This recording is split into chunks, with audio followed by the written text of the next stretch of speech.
ब्रह्म मुहूर्त का समय है, तो हम आज ओम से शुरुआत करते हैं। पहले ओम करते हैं, उसके बाद फिर हम बातें करेंगे। ठीक है?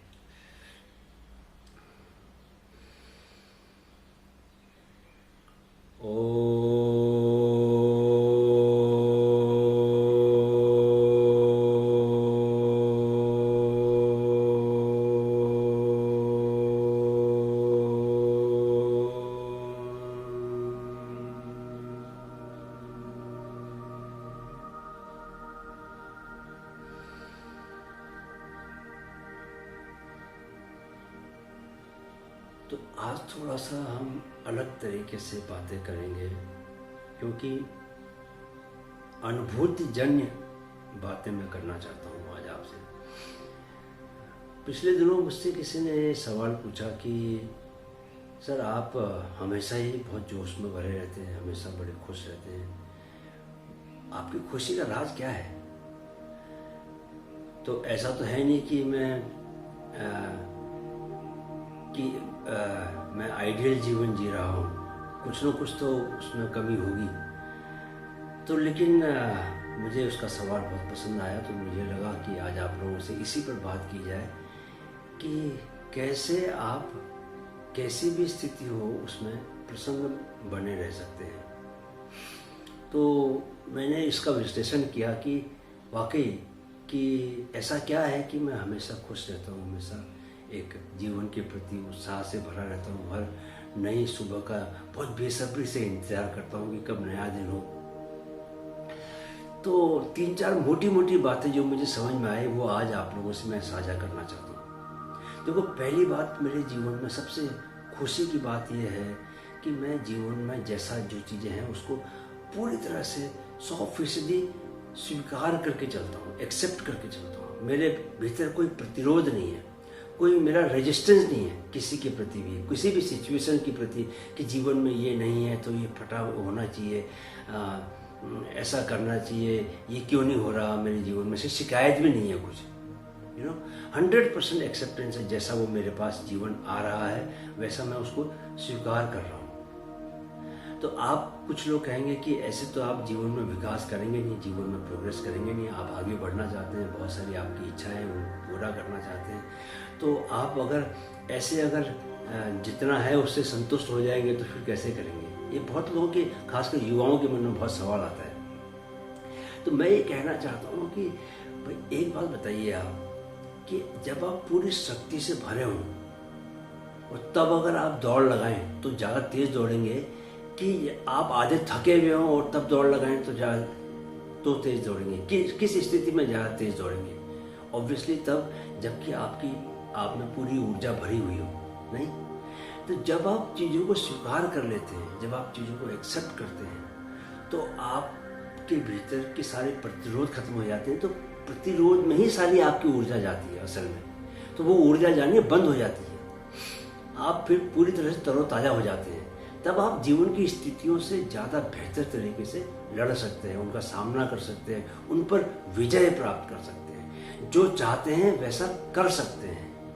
इसलिए पहली शर्त यह है कि आप जैसी स्थिति है उसको पूर्ण रूप से स्वीकार करें और उसके बाद आगे बढ़ें। एक तो ये एक बहुत बड़ी वजह है कि सामान्यतः मैं बहुत प्रसन्न अवस्था में रहता हूँ। दूसरी वजह यह है कि सुबह का जो आपकी शुरुआत है वो आपकी अगर बहुत अच्छी है तो आपका दिन हमेशा अच्छा ही जाएगा। आपने खुद ये महसूस किया होगा, खुद ऑब्जर्व किया होगा। मैंने इसको बहुत करीब से और बहुत यानी कि सोच विचार के इस पर जाना है इस बात को कि आपका दिन बहुत अच्छा इसीलिए जाता है कि आपने सुबह बहुत अच्छी शुरुआत की हुई होती है। तो जब से मैंने ब्रह्म मुहूर्त में उठना शुरू किया है, आज भी मैं 3:55 पे उठा, उसकी बात ही कुछ और है। सुबह उठने के बाद इतनी सकारात्मक, इस वक्त जबकि मैं आप लोगों से बातें कर रहा हूँ, पूरे माहौल में इतनी सकारात्मक ऊर्जा भरी हुई है। मुझे बाहर चिड़ियों का संगीत सुनाई पड़ रहा है, शायद आप लोगों तक नहीं पहुँच रहा होगा, लेकिन इतनी सकारात्मक ऊर्जा भरी हुई है कि इस ऊर्जा के साथ आप क्या नहीं कर सकते हैं। ये ऊर्जा आपको जीवन में असंभव को भी संभव बना के दिखा सकती है। इतनी सकारात्मकता से भर देती है आपको। किसी के प्रति मन में कोई मैल नहीं, कोई ईर्ष्या नहीं, सबको अपना प्रेम बांटते हुए आगे बढ़ने की इच्छा, पूरी मनुष्य जाति को आगे लेके जाने की इच्छा। किसी का कोई डर नहीं, न मृत्यु का डर, कोई अहंकार नहीं, कोई ईगो नहीं।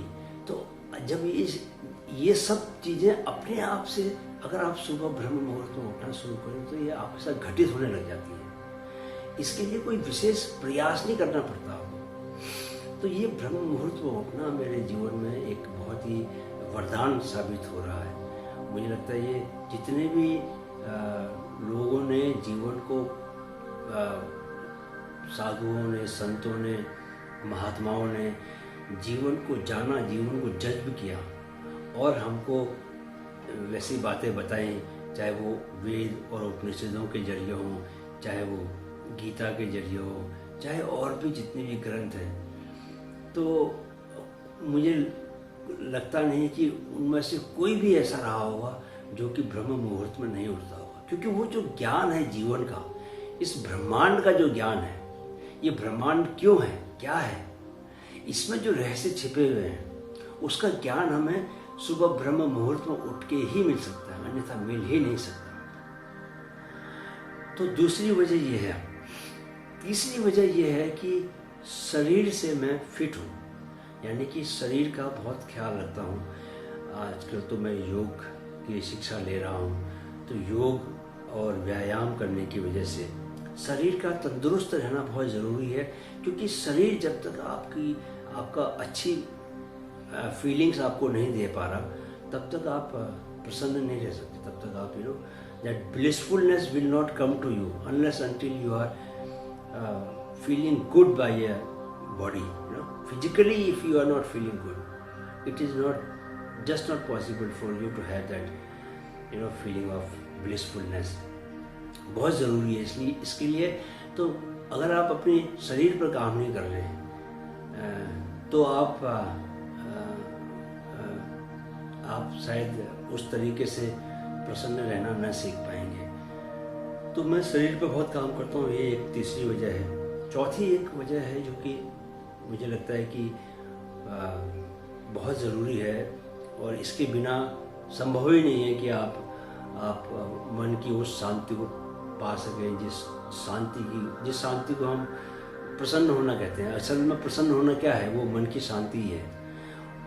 तो वो है ध्यान करना, मेडिटेशन करना। जब तक आप मेडिटेशन नहीं करते तब तक आपको दिमाग को शांत करना आपको नहीं आता। दिमाग के शांत होने के बाद ही आप अच्छा महसूस करना शुरू करते हो। अगर दिमाग में एंजाइटी है, भय है, डर है, घबराहट है, उत्तेजना है, तो आपको उसमें शांति कभी महसूस नहीं होगी। और शांति महसूस नहीं होगी तो जिसको बोलते हैं ना अच्छा लगना, आनंद, जिसको आनंद की जो अनुभूति है वो आपको हो ही नहीं सकती।